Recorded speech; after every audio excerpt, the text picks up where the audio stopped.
Hi,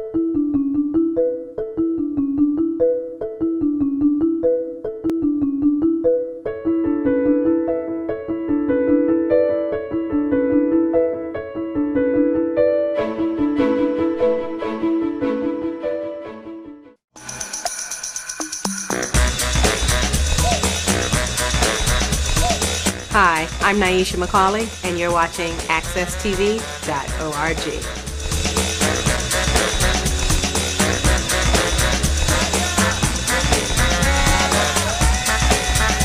Good morning, this is Jonathan Small, host and producer of All About You. This program is broadcast every single week at AccessTV.org studios in downtown Hartford. And this show is designed to give my guests a chance to give their life story. This morning I have a very high-profile elected official who will be a guest on this show.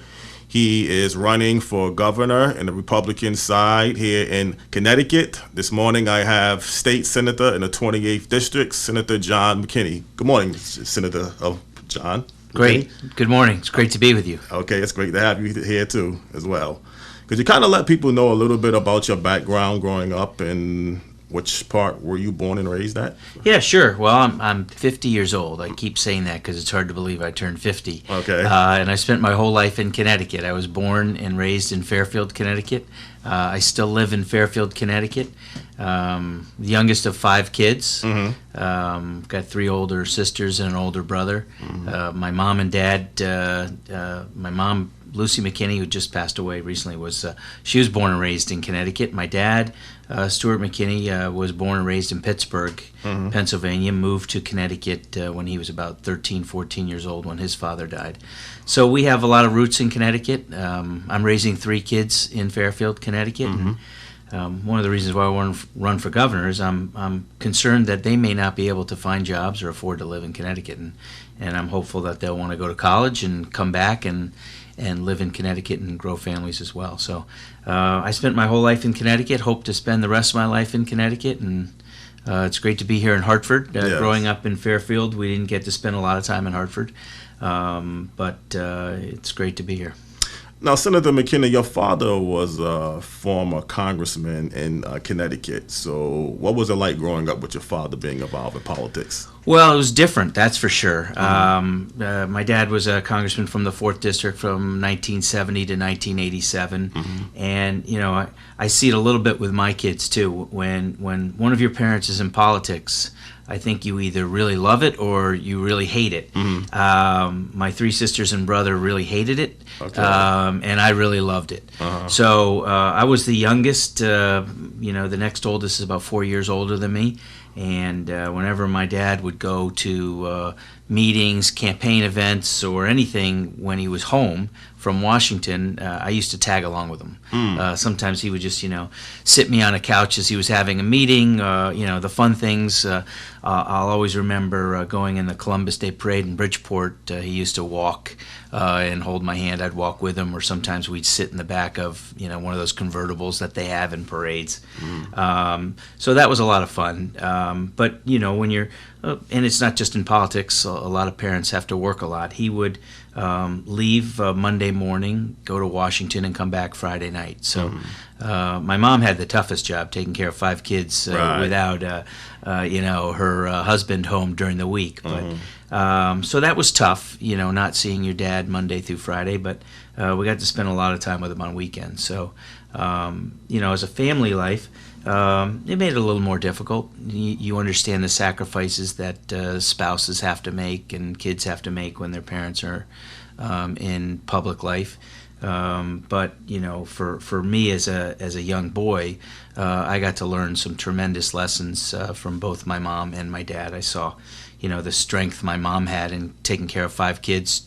In large part by herself. Right. But I also got to understand from my dad how important it is to try to make, your world a better place. And my dad was a pretty special guy. He in Congress was one of those voices for a lot of people who didn't have a voice in government or a voice in power. Mm-hmm. one of his most important issues that he worked on was homelessness. And in fact, there's a homeless shelter in Hartford where we are, named after him. And Congress passed the first homeless act in the mid-1980s and named it after my father when he died. So it was a great, I wouldn't change anything. He passed away at 56, which I'm 50, so 56 is way too young. Right. But he gave me a great life, gave me great lessons, and one of the things that I try to do with my life and raising my kids is sort of instill those same values. The importance of making sure that your life isn't all about you, that your life is about your community, your state, your country, and we have an obligation to try to do what we can to make things better. Well, do you feel like you have some big footsteps to follow behind your father being a congressman? Yes and no. I've never, to be honest with you, I've never tried to be my dad because I don't think I could. He was a pretty special person, and I don't think he would have wanted me to have, try to fill his shoes. He would have wanted me to fill my shoes as best I can, if that's a way of saying it. So, but I definitely am following the course I am because of his example, but I've learned that I have to be the best person I can be, and not try to be my dad. Well, Senator McKinney, what did you decide to do after graduating high school? Which college did you go to, and what did you try to pursue? I went to Yale University. Okay. I studied political science. Had a great, just a tremendous opportunity to go to a great college. And after college, I worked in Connecticut for about 4 or 5 years, and made the decision to go to law school.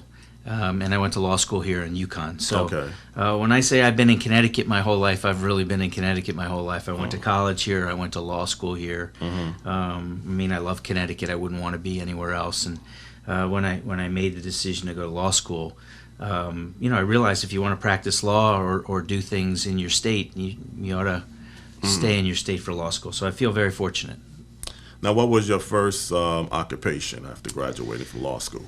Well, the first job I had after law school was as a law clerk here at the Connecticut Supreme Court. I worked for Supreme Court Justice Palmer as his law clerk, and that was a tremendous experience.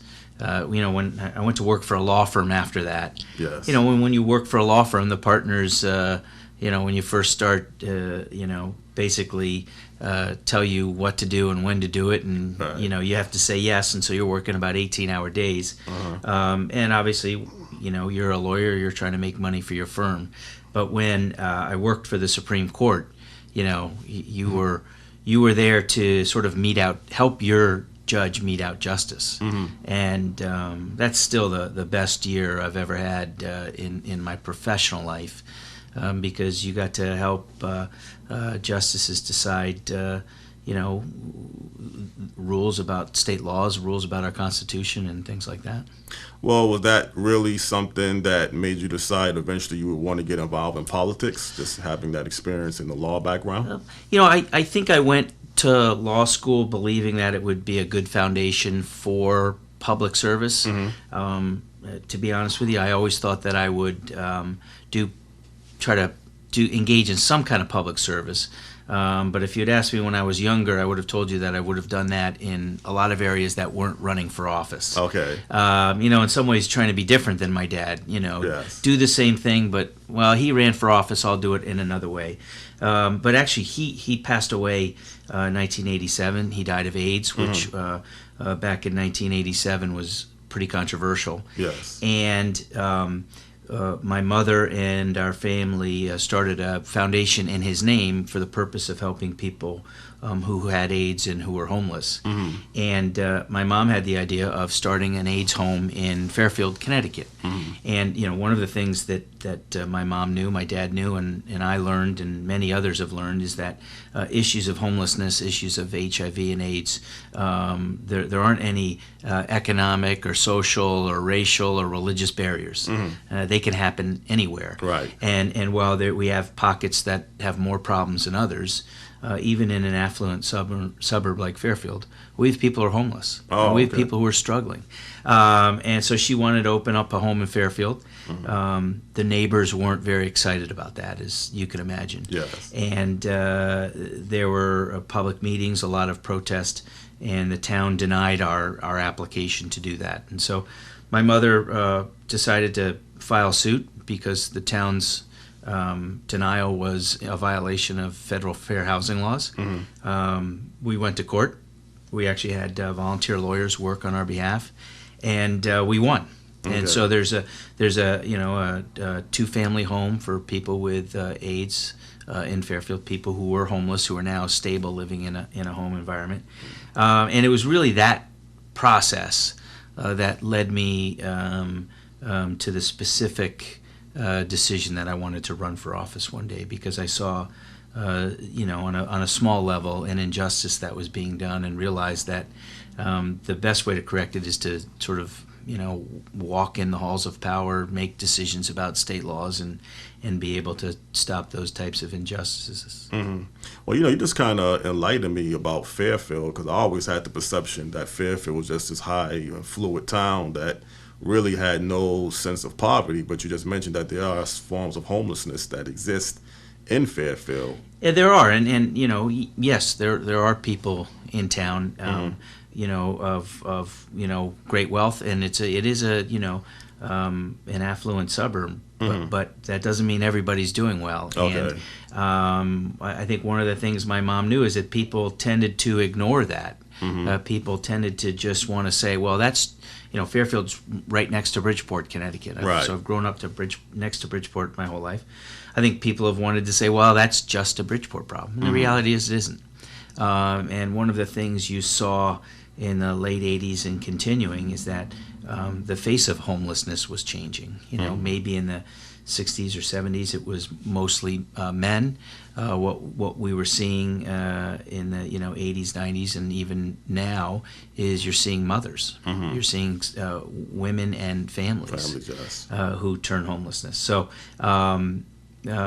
that's one of the reasons why my mom wanted to do it in Fairfield, was to sort of wake everybody up, that this is not just their problem, this is our problem, and it can happen anywhere. Now, you spend a lot of time up here in the Capitol with your position as the state senator. Too much time. Too much time? Too much time. More time than with your family? Well, no, I've been a state senator for 16 years. Okay. I love it. There's no doubt about it. I feel lucky to do it. But I laugh.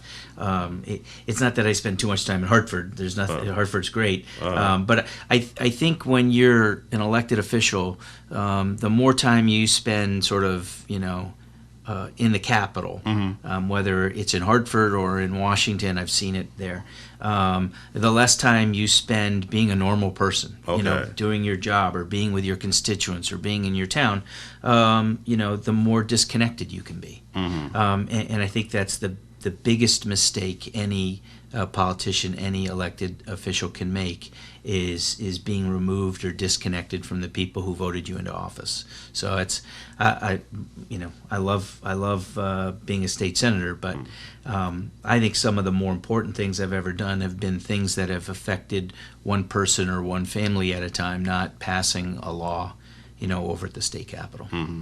Now, your position as state senator of the 28th district, you represent Fairfield and a few other towns in Fairfield County. Yep, I have the good fortune of representing 5 towns: Fairfield, my hometown, Easton, Weston, Westport, and Newtown.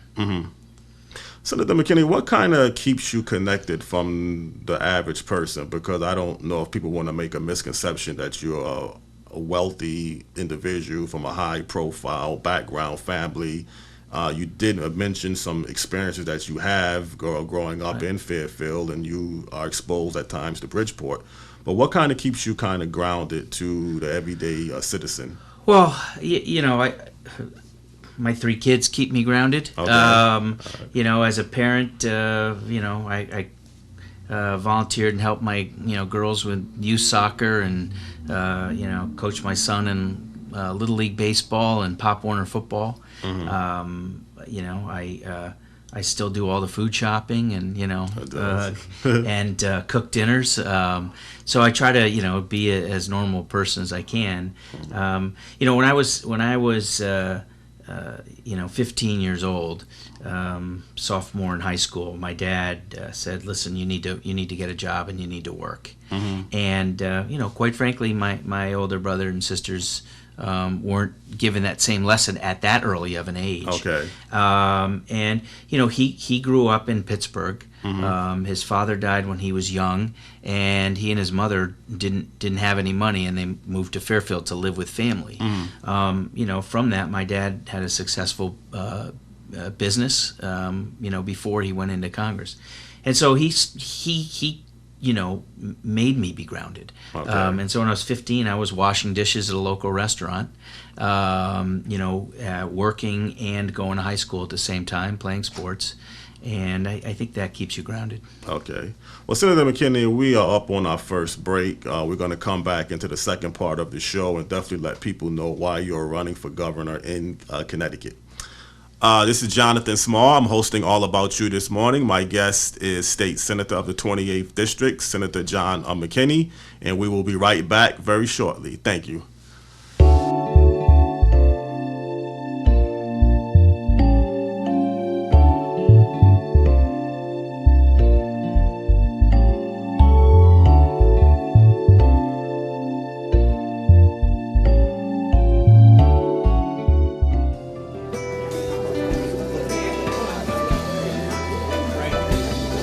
I'm very happy to be here tonight to congratulate and support AccessTV.org.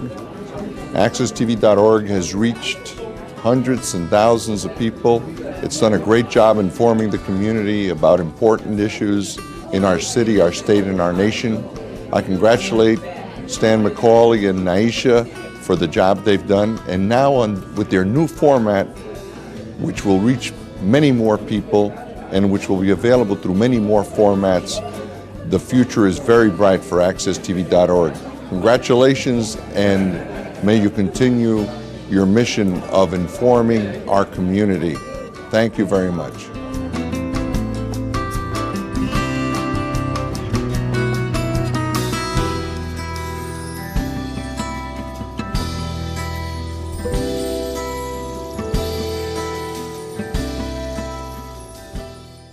At Hartford Public Schools, we care about one thing above all, the future of our kids. That's why we're dedicated to providing all students with the knowledge and skills needed in the new global culture. Hartford Public Schools is thriving. More student success stories, more world-class facilities, more university and corporate partnerships, more amazing talent coming and staying in Hartford. This is how education is supposed to work. Welcome to Hartford Public Schools, where the future is present. This is Jonathan Small again, hosting All About You this morning with my special guest, State Senator John McKinney of the 28th District. Senator McKinney, we was ending the first part of the program talking about staying connected with people, and you're obviously going to be running for governor in Connecticut this up and coming year, or this year now. What is your reasons for running for governor in the state of Connecticut? Well, the simple reason is as we talked about, I've lived here my whole life. I want to spend the rest of my life here. I've got 3 teenagers who I want to, spend their lives in Connecticut. And I'm very worried about the direction we're going in. There was a Gallup poll done maybe a month or 2 ago where 1 out of every 2 people, half the people in the state of Connecticut, said they wanted to leave if they could. And I hear that from people all across the state. At almost every town I go to, every meeting I attend, someone tells me either that they're thinking about leaving, or a family member or a neighbor is leaving or has left. And then you ask them why, and they'll tell you, well, there are not enough jobs in Connecticut, or there are not enough good-paying jobs in Connecticut. Your taxes are too high. I own a small business, and it's too hard because there's too much paperwork from the government and too many taxes. And so people are frustrated and they want to leave. At some point, we need to reverse that trend. In 16 years as a state senator, I've tried to help make Connecticut better. But quite frankly, as the minority leader, we've had little ability to deal with that because we don't have a majority of votes. So I think I've got ideas and can work with people to help turn Connecticut around, and that's why I'm running for governor. Could you kind of share some of your platforms on how you can be able to turn Connecticut around, moving in the right direction if you were able to become elected governor? Sure. The first thing is I think people in Connecticut are overtaxed, and the reason why they're overtaxed is because state government spends too much money, and I want to reverse that trend where Connecticut doesn't spend more and tax more. One of the big ideas I talk about is that we provide a lot of social services to the state of Connecticut, helping people who need help, which we should be doing. But we do it in what's called a dual delivery system. We have state facilities, state-owned and operated facilities, state caregivers, and we have a lot of nonprofit providers throughout our communities. There are some wonderful nonprofit providers here in Hartford, for example. The nonprofit providers are always underfunded, and yet they are providing care for people at half the cost of the state. What I'd like to do is get the state out of the business of providing that care and have the state join a partnership with those nonprofits, fully partner and fund those nonprofits so they can provide care within their communities. I actually think they do it, more compassionately than the state can, because most of those nonprofits are community-based. With community leaders and people on the board, so they understand the communities they're serving, and they can do it for less. And so I think if we change some of the ways we do business in Connecticut, we can still meet the needs of people and spend less money. And when we spend less money, we can start giving people their money back by lowering taxes. I think, when you spend a lot of time in a state capital, we talked earlier about being disconnected from the people who elected you. And just to give you an example, one of the things that I've tried to always avoid is when people ask me about being a state senator, using the term "my district," which is I'm not offended when people do it, but I try not to do it because I want to always remember that's not my district. It belongs to the people who elected me. They hired me for 2 years to be their voice in the state capitol. And I think sometimes people in the state capitol forget that all of the money we spend is money that somebody else worked hard to earn.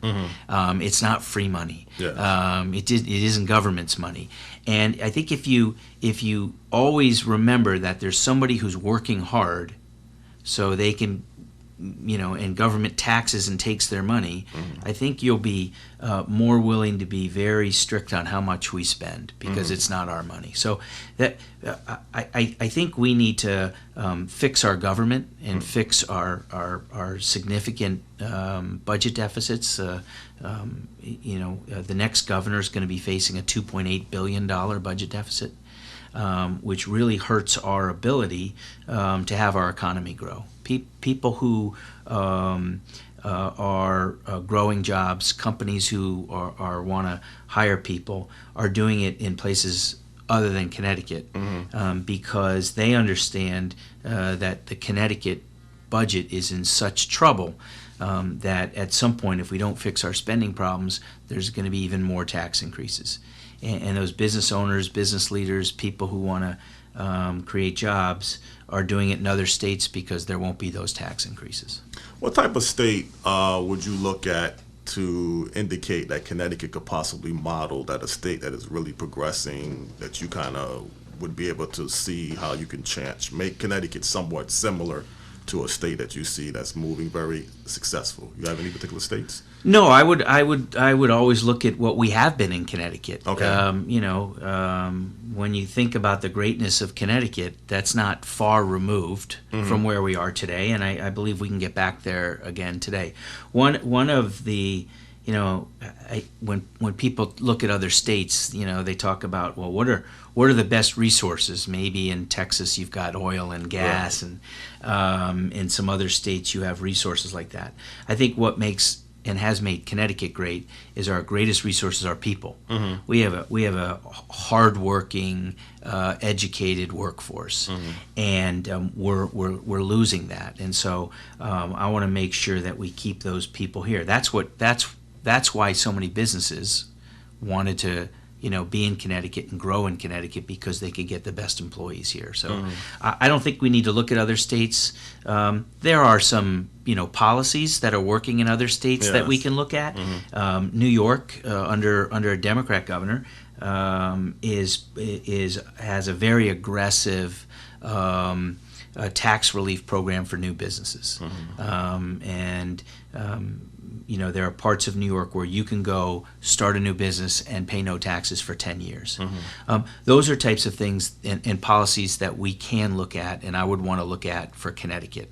And I think what you have to do as governor is say that's a policy that we want to use to target investment in areas that need investment, in a Hartford, in a Bridgeport, in a Waterbury, not statewide, not using it in places that are doing well, but using it in places where we need to grow jobs. Well, the key before you can do any of these policy changes is you first of all would have to beat Tom Foley in up-and-coming primary. Then you would have to get elected in November against our current governor, Dan Malloy. There seems to be a perception, and I don't like to say this, but I'm going to say it since you're here, that the Republican Party is not really interested in minorities. They're not interested in poor people. First of all, is that a fair perception, or is that just some type of misconception? Well, whether it's fair or not, it is a perception. Okay. And in politics, what do they say? Perception can be reality. Yes. So I tell Republicans all the time, don't sit back and say, well, this is fair, this isn't fair. Let's deal with it head on, whether it's fair or not. One of the things that I did in 2009 was come out with a plan to end homelessness in Connecticut. One of the things that I wanted to work on, that my father worked on, but I also understand that just as a society, we should never accept someone on a park bench as their house. We should never accept the fact that as too many of our veterans come back and because of issues that they faced can't get a job or have a home. And I did that and announced an initiative for something called supportive housing at my sister's place here in Hartford, Connecticut. Got an award in Hartford, Connecticut for it. I received an award in Bridgeport by their business organization for helping with the Bridgeport economic and development and business community. I think you just have to, sort of get in the trenches and do the work. When I talk about turning Connecticut around, I don't think it's a message for one party or the other, for one, socioeconomic group or another, one race or another. It's about all of us. It's about people, and we are only as good as chain's only as strong as its weakest link type of thing. And so we have parts of Connecticut and pockets of great prosperity, and we have parts where they're not. I don't think you can judge yourself on where you're doing the best. You have to judge yourself on where you're falling short. And there are areas in Connecticut where we're falling short, and we need to do a better job with that. And I don't think that matters, what race you are. We want people to have good housing, good jobs. All parents want their kids to be educated. And yet, my brother's a public school teacher in Bridgeport. He's taught in the Bridgeport public schools for over 20 years. My kids went to public school in Fairfield, just a few miles apart and one, town boundary, and you have some very different educational opportunities. And that's not something we should accept. And so, that's something I want to work on for the people of the state of Connecticut. Well, Senator McKinney, you have to obviously look at the past election that took place 4 years ago. I understand you weren't running for governor then, but it was one of the closest electoral races, in fact, the closest in Connecticut's history. And it seems like to me, Governor Malloy basically won because of the urban votes. And had a few more votes in the urban areas went towards Tom Foley's direction, he would have been governor. So clearly, do you feel this next election is shaping up to be very similar to the one in 2010? Have you really strategized this up and coming? Right. Not if I'm the Republican candidate. Oh, you're not. Look, you're right. 2010, Dan Malloy did significantly better in the state's 3 or 4 largest cities than Tom Foley. Okay. In 2006, Governor Jodi Rell did much better in those communities than Tom Foley did. Okay. I think, in large part, who the messenger is matters as well as the message. And I think, given my background, given things that I have worked on, not for public notoriety, but just because I think they're the right things to do, I will do better in those areas than Tom Foley did in 2010, and that's part of my message to the Republican Party, is that I am the candidate who can carry a message to all 169 communities. I'm the candidate who can take on Dan Malloy, whether it's in Hartford or Fairfield, and I know I can do that. Well, is there some mutual agreement between you and Tom Foley that whoever wins, you're going to get behind the other person and back them going into the November election? Absolutely. I'm doing this because I want to turn Connecticut around. I want Connecticut to be the great state it can be again. I don't think it can be that great state under Dan Malloy's leadership. I don't think his policies have helped us. The best example or the worst example of the Malloy policy is he wanted to give $115 million to a billionaire hedge fund owner so he could move his business from Westport, Connecticut to Stamford. Yeah. So just look at what's happened over the last 4 years. Dan Malloy cut the property tax credit that homeowners got. Half the people who got that property tax credit make less than $50,000 a year. He raised the sales tax on clothing and footwear. So struggling families could buy clothes and shoes for their kids and pay no taxes. Under Dan Malloy, they paid almost 6.5% more. He's raised the gas tax for people to get in their cars and go to work. And if they don't have a car and take public transportation fares increased. I don't think those policies have helped hardworking people in the state of Connecticut, and I could never justify raising taxes on hardworking people to give the money to a billionaire. And so I think Dan Malloy's taken us in a bad direction. I think it's hurt the state of Connecticut, and that's why I'm running. But if I'm not successful, I'm going to make sure that Dan Malloy does not get reelected in November. Well, is Governor Malloy correct when he indicates that Connecticut is operating under a surplus? No, only if you believe the way government runs its books. Okay. He borrowed almost $1 billion to pay for an operating expenses in a budget. That would be like you or a family maxing out a credit card to pay their bills and then saying we have a surplus because you take out $5,000 on a credit card, you use $4,500 to pay your bill, saying, well, I've got a $500 surplus. Well, no, you still owe $5,000. So we don't have a surplus, even now when he says we do.